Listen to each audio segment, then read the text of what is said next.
சரி, விஜயோட நாடி இப்ப எப்படி இருக்கு? Bad time. அவருக்கு மிகப்பெரிய சம்பவங்கள் அடுத்தடுத்து கோரமா இருக்கு.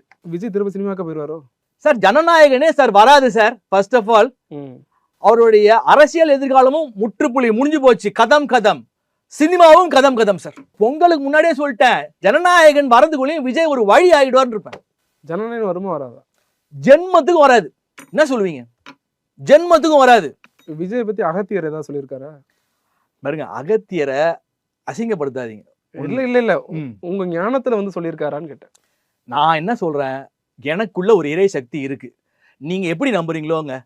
இந்த இறைவன் உத்தரவு கொடுத்தாதான் இந்த இன்டர்வியூ எடுக்கிறதுக்கு உங்களுக்கும் உத்தரவு வரும், எனக்கும் உத்தரவு வரும் நான் வர்றதுக்கு.